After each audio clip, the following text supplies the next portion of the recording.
Y a-t-il une voie pour guérir toutes les affections du corps, ou plutôt une voie pour que notre esprit guide la guérison de notre corps? Si nous observons le monde naturel, nous réalisons son existence. Prenons les animaux sauvages par exemple, qui sans accès à un vétérinaire, trouvent des moyens de se soigner et de continuer leur chemin. Dans cette présentation, à travers l'histoire du maître Zen, nous explorerons comment nous pouvons guérir de toutes les maladies grâce à la puissance de notre esprit. Je vous conseille donc de rester jusqu'à la fin, car vous découvrirez des idées fondamentales pour votre développement personnel et votre parcours vers l'auto-guérison. Mais avant de poursuivre, abonnez-vous à notre chaîne, activez les notifications et partagez cette vidéo. Vos actions aideront à produire un contenu précieux chaque jour pour votre épanouissement spirituel.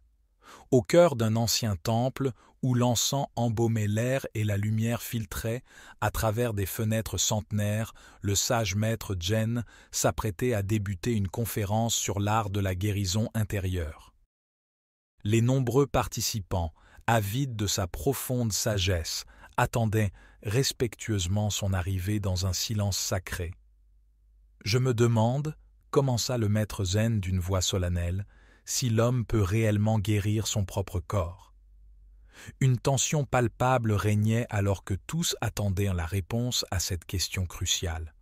On pourrait penser que si c'était possible, les hôpitaux fermeraient et les médecins seraient au chômage.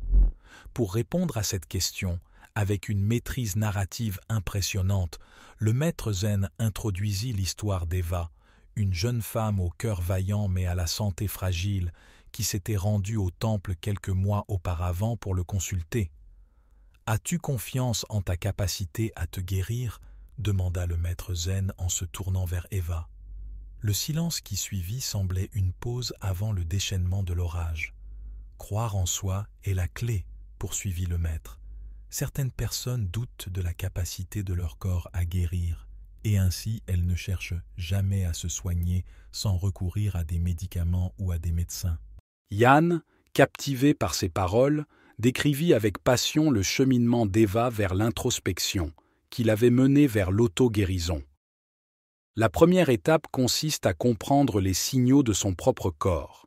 Il faut devenir sensible, écouter la symphonie de ses sens, prendre conscience de soi-même, et la méditation est le chemin qui mène à cette conscience. Ce n'est qu'alors que l'on peut identifier ce qui manque à son corps, comprendre la mélodie de la maladie et ainsi la surmonter.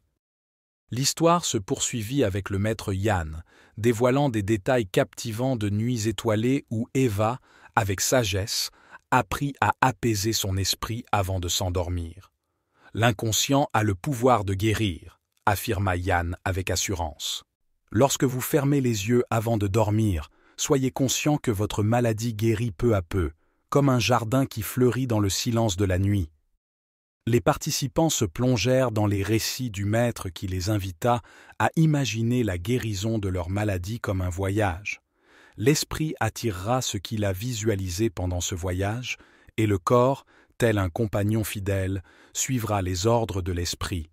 C'est la clé de la guérison par l'imagerie de soi, comme illustré dans l'histoire d'Eva et l'exemple de Yann.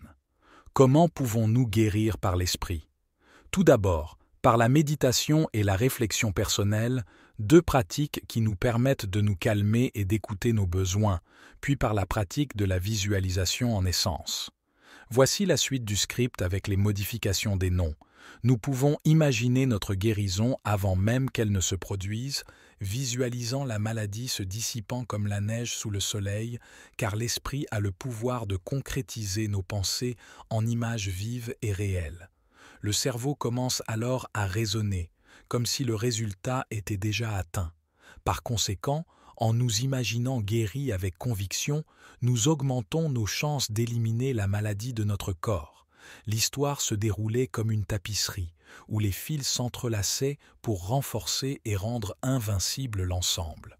Le maître Zen raconta l'histoire d'un autre disciple qui avait également adopté la pratique de l'imagerie de soi et appris à visualiser sa guérison grâce au pouvoir de l'esprit. Sous la tutelle de Yann, le disciple apprit à cultiver l'amour de soi.